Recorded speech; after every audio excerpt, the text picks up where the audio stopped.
Alicia, olhando dessa Argentina aí para frente, me parece um time muito em lua de mel ainda com 2022, né? E com toda a razão, a forma como foi conquistado o título, o que representava, vem de títulos seguidos, finalíssima, Copa América, agora pode mais um título de Copa América. Essa seleção está olhando para frente ou ainda está vivendo este presente e esse passado recente? Você pensa já nessa Argentina para a Copa do Mundo, de repente? Eu entendo que está nesse ritmo do que o Scaloni colocou, né? Vamos olhar para agora, vamos olhar para 2024 e acabada a Copa América, desculpa, continua esse planejamento, né? Porque nas eliminatórias vai muito bem, obrigada, né? Aliás, nessas eliminatórias, que em princípio vai praticamente todo mundo e o Brasil ali passando sufoco, mas não é o caso da Argentina. Então só precisa focar e ter esse olhar para 2026 passado a Copa América, né? Até lá não vejo essa necessidade. E até para entender como é que esses jogadores vão estar já mais próximo. Mas eu acho muito possível viver os dois momentos ao mesmo tempo, sabe, Luísa? De viver essa comoção, essa emoção, essa lua de mel, né? Vale a gente lembrar, eu digo isso sempre que a gente fala da Argentina, o tanto que eles gostam de futebol não tem comparação com o Brasil, não tem comparação o quanto os argentinos gostam de futebol e o quanto eles gostam da sua seleção. Né? A gente acha que a gente é o país do futebol, mas em termos de entrega, de devoção, de amor pelo futebol, não tem comparação. Então é óbvio que essa Copa do Mundo vai reverberar por muito tempo, né? Vai reverberar por décadas. E, no caso dessa Copa América, também uma possibilidade de conseguir um bicampeonato e aí, assim, estabeleceu uma era.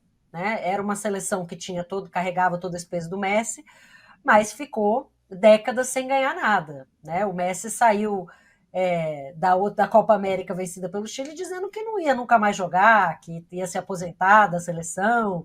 Né? Então, assim, tem esses momentos, assim, esses ímpetos, mas é claro que essa vitória traz esse desejo de seguir, de se solidificar como uma seleção muito vencedora.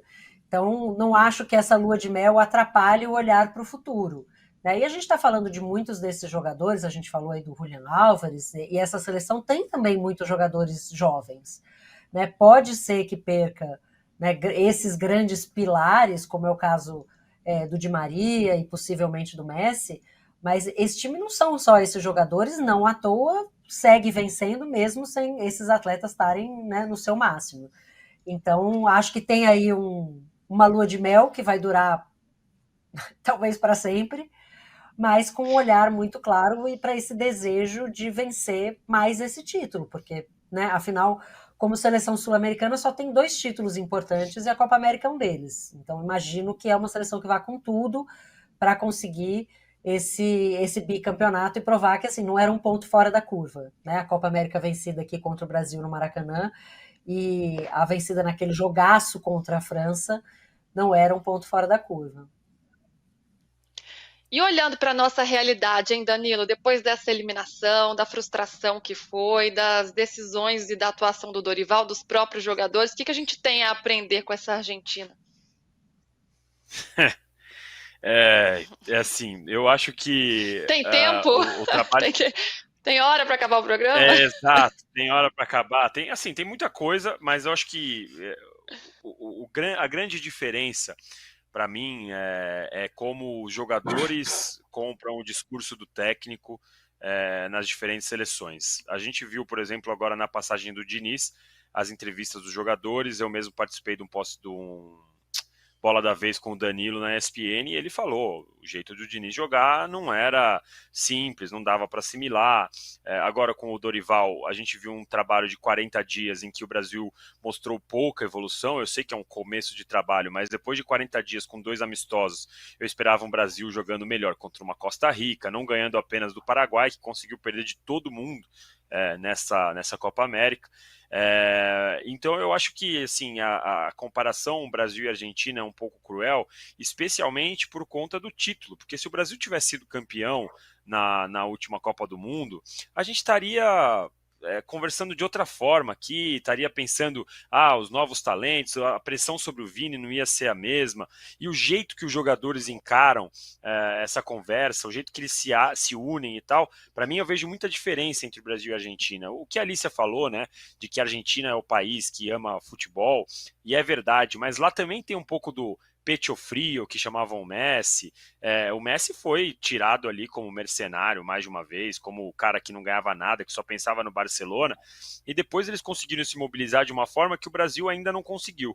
Nessa Copa América eu senti um time do Brasil, por exemplo, toda hora olhando para a torcida, batendo no peito, falando aqui é Brasil, pedindo para cantar, com raiva da torcida por algum motivo, ou pelo silêncio que era o estádio, ou porque as discussões que eles tiveram ali, o Danilo teve 2 discussões, o Paquetá teve outra.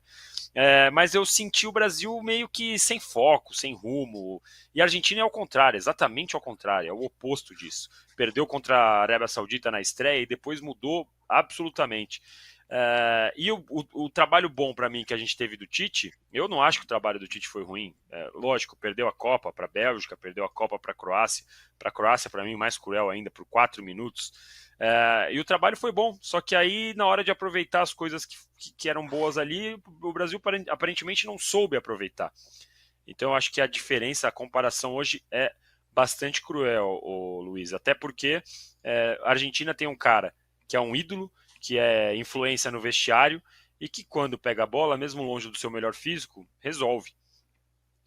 Não é o que a gente tem no Brasil hoje em dia.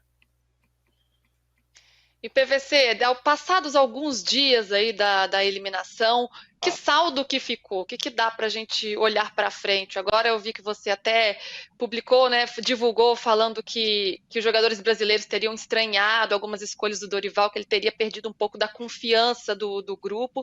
Teve aquela imagem da roda que acabou viralizando nas redes sociais, que os jogadores estão fechados na hora da disputa de pênaltis e o Dorival está de fora. Pelo que você apurou e pela sua análise também, o que fica dessa eliminação do Brasil e pensando para frente? Não tem futuro.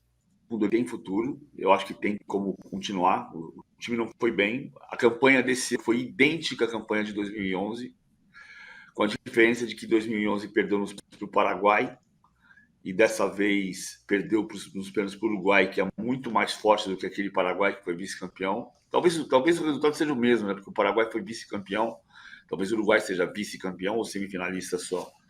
Mas o Uruguai é mais forte do que aquele Paraguai. Naquela vez o Brasil empatou com a Venezuela 0-0, empatou com o Paraguai 0-0, ganhou do Equador em Córdoba, empatou com o Paraguai e foi eliminado nos pênaltis. Igualzinho. Eu acho que assim, essa comparação com a Argentina, o Brasil está muito parecido com o que a Argentina tinha de ruim.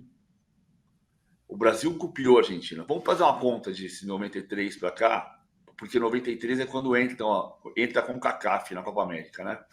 Pela primeira vez joga o México em 93. Depois não foram todas as Copas Américas em que jogaram times da CONCACAF, mas 93 é o marco porque entrou a CONCACAF. De 93 para cá, o Brasil ganhou a Copa América 5 vezes, o Chile e o Uruguai 2 vezes e a Colômbia ganhou 1 vez. Esses períodos de 31 anos, coincide com a maior bagunça da história do futebol argentino. Que é por isso que a Argentina, que o D'Alessandro diz hoje, que tinha uma quantidade enorme de grandes jogadores. A Argentina foi campeã mundial sub-20 5 vezes, ganhou 2 Olimpíadas, a seleção olímpica, a seleção adulta não conseguia vencer um torneio. E o que estava diferente, essa história do Scaloni para mim mostra muito, o que se resolveu não foi a corrupção no futebol argentino, não foi a evolução da liga local, não foi nada disso. O que melhorou foi o micro, foi resolver o ambiente da seleção. O jogador de futebol precisa saber quem é que lidera, quem é que organiza, onde é que entra, onde é que sai, qual é o compromisso dele.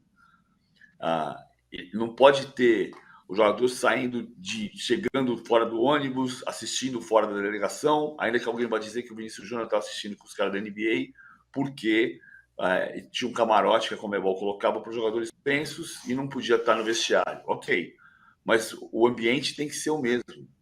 E é isso que o Scaloni conseguiu fazer na Argentina desta vez. E que muitas vezes, porque a história da seleção brasileira nesses 30 anos não foi linear, teve fracassos, teve períodos de erros grosseiros. Hoje eu ouvi gente que eu respeito dizendo contra o Equador tem que jogar com o time, só os que jogam no Brasil. porque a gente ficou muito com a impressão do meio campo da Colômbia que joga no Brasil. Eu lembro de Brasil e Peru em 2001, quando o Leão convocou 22 jogadores, só 3 iam da Europa. Empatou com o Peru 1-1 e a torcida jogou bandeirinha para dentro do campo. Foram 3 jogos que jogaram bandeirinha, né?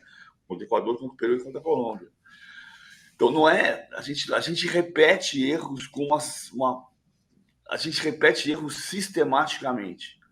Eu não gostei nada da cena do Dorival Júnior levantando o dedinho para entrar. Acho que é um símbolo de que a relação precisa melhorar dele com os jogadores. Mas acho que a gente está olhando de novo para o meião do Roberto Carlos. É a periferia.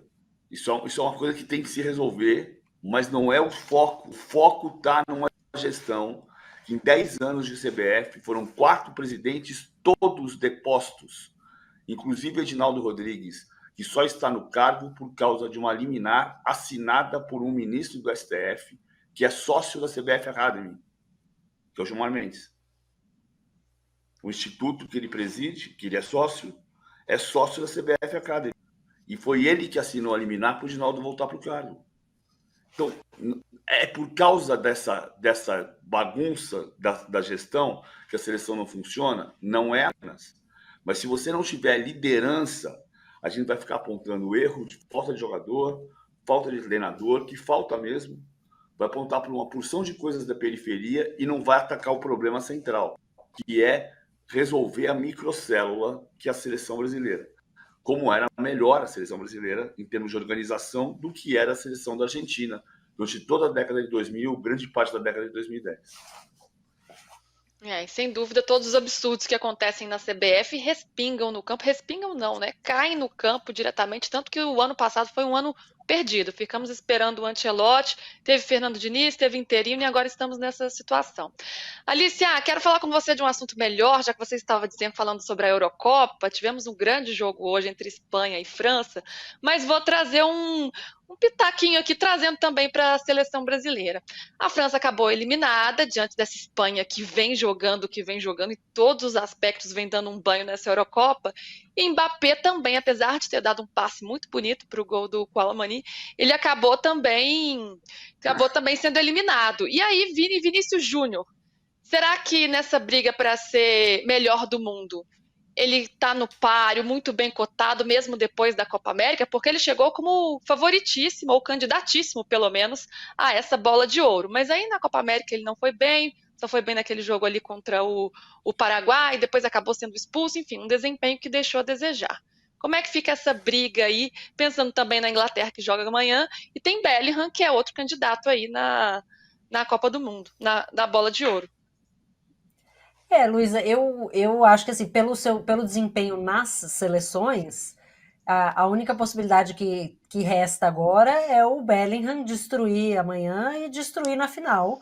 E aí pode ultrapassar os dois. Não acho que o Bellingham é favorito, mas acho que a ele restou a chance de tentar conquistar esse primeiro lugar através do seu futebol na seleção, coisa que nem Vini nem Mbappé conseguiram. Né? Eu estava até esperando, assim, o Mbappé teve um lance perigoso hoje que eu até pensei, vai ser como ele no PSG, né? Que aconteceu muito isso, inclusive na Champions, partidas em que ele não jogava nada, em 10 minutos ele resolvia o jogo. Né? Mas hoje isso não aconteceu. Então, acho que na briga entre ele e Vini, as suas seleções ali meio que o seu desempenho em seleção meio que se equivale, né? E o Mbappé que não tem um histórico forte de Eurocopa mesmo, né? Acho que ele tem 9 jogos, apenas um gol, né? Tem um histórico que bom, né? O cara, a moral do cara é tanta que ele tem um histórico melhor em Copa do Mundo do que em Eurocopa. Mas acho que a dúvida que resta seria uma atuação assim incrível do Bellingham, já teve aquele gol 50 minutos, né? Um golaço, né? Vamos chamar de bicicleta, vamos ser generosos, mas um baita gol. Então eu acho que se ele levar a seleção da Inglaterra ao seu primeiro título desde 1966, pode entrar nessa briga de maneira mais forte. Mas o Mbappé, pelo que entregou na Eurocopa, mantém vivas as chances do Vini, pelo menos. E aí, Danilo, o Vini ficou... diga para você. É só uma observação, que a Alicia falou do Mbappé ter um retrospecto melhor em Copa do Mundo do que em Eurocopa. Você já pensou no retrospecto do Pelé em Copa do Mundo versus Copa América?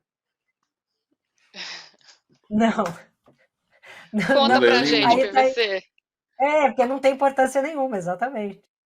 Ele não ganhou nenhuma Copa América, né?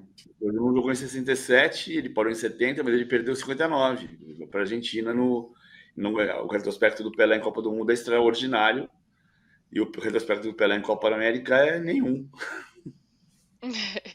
Isso não tem a menor importância, né, PVC? E aí, Danilo, Vini Júnior, mesmo não indo bem na Copa América, tá mais perto da bola de ouro depois de hoje? Eu acho que esse ano a gente não tem grandes concorrentes, assim, no aspecto de que nem a gente viveu por anos tendo sempre Messi, Cristiano Ronaldo, né? Um pouquinho antes teve o Ronaldinho Gaúcho, Kaká. Esse ano, o Vini Júnior, para mim, lógico, fez o melhor ano da carreira dele e tal, mas não é um ano para mim, por exemplo, nem como foi o Neymar no Barcelona, por exemplo. O Neymar no Barcelona jogou mais do que o Vini jogou esse ano para mim. Só que naquela época a concorrência era um absurdo. Ele concorria com Cristiano e Messi. Esse ano o Vini eu acho que ainda é o favorito, mesmo com a Copa América ruim, mas me entendam assim, eu não estou dizendo que é ruim, mas para você falar o melhor do mundo, eu queria um pouco mais. Eu achava que poderia ser um pouco mais. Ele fez ótimas partidas pelo Real Madrid, mas o desempenho na seleção brasileira é muito decepcionante por várias questões, não só por um problema dele, é por um problema coletivo e etc. Mas também não é só dessa Copa América, né? É já em outros momentos na seleção brasileira. Então, para mim, o Vini continua como o candidato, porque o Mbappé também não foi bem na França, o Mbappé não teve um ano incrível no PSG. Aí você vai olhar no City, não dá para pôr o Haaland também, o Bellingham. Agora você tem que ver o que ele vai fazer na Inglaterra, mas acho difícil que ele seja assim, que faça algo nesse nível para poder conseguir ganhar uma bola de ouro. O que eu acho é que esse ano faltaram, né, concorrentes assim que você olha e fala, pô, esses três aqui jogaram bola pra caramba. Eu acho que o Vini pode ser favorecido por esse cenário, viu, Luísa? E para você, PVC? Assim, se você pensar na Copa do Mundo de 2022, é um cenário diferente de todas as outras anteriores, porque o futebol não tem sido vencido, com perdão da redundância, pelos craques. E acho que 2022 foi a diferença porque a Copa foi em novembro. E foi no Catar, no estádio de temperatura amena, enfim. Você pegar todas as Copas do século XXI, os jogadores que arrebentaram na Copa, que foram muito bem na Copa, foram jogadores que não brilharam na temporada europeia, porque a temporada europeia desgasta muito, muito, muito mais do que no século XX. Então é por isso que os grandes jogadores, se você for pegar assim, depois era Messi e Cristiano Ronaldo, a gente não conseguiu chegar a um patamar de jogador. Quem é o melhor do mundo? E você aponta o dedo e diz, esse é o Mbappé. Mas Exato. Todo mundo sentiu falta do Haaland no ano passado. Por que o Haaland não ganhou? Porque ele não foi suficientemente convincente para ser melhor do que o Messi. Básico. E um ano depois, a impressão é de que o Haaland não merece ganhar o prêmio de melhor do mundo. Pode ser o Vinícius, pode ser o Bellingham, o Mbappé, teoricamente é o melhor jogador do mundo, mas não está. Então, no fundo, eu queria saber quando o Brasil vai voltar a ganhar uma Copa do Mundo. Porque nesse dia, o Brasil é o melhor jogador do mundo. Né? Se for um destaque individual do país campeão do mundo, o craque da Copa vai ser melhor do mundo. Se for o Vinícius Júnior dessa vez, a gente vai festejar até o melhor jogador do mundo com uma seleção que está num dos piores momentos da sua história. Não faz a menor diferença, ou seja, no futebol não é tênis. Eu acho engraçado como a gente discute quando vai ter de novo o melhor jogador de futebol do mundo e a gente nunca discute quando é que o Brasil vai ter de novo o melhor jogador de tênis do mundo. E o tênis é um esporte individual. Faz muito mais diferença. O Vini vai ganhar. Faz bastante sentido, PVC. Eu acho que o Vini vai ganhar se não for o caso do Bellingham arrebentar nos 2 últimos jogos. Se arrebentar nos 2 últimos jogos, ele vai ganhar porque é inglês e porque tem uma importância para a imprensa inglesa ter um jogador inglês brilhante. Mas ele vai ter que ganhar a Eurocopa. Tá certo, saberemos amanhã, né, o que vai acontecer e também na final. Qual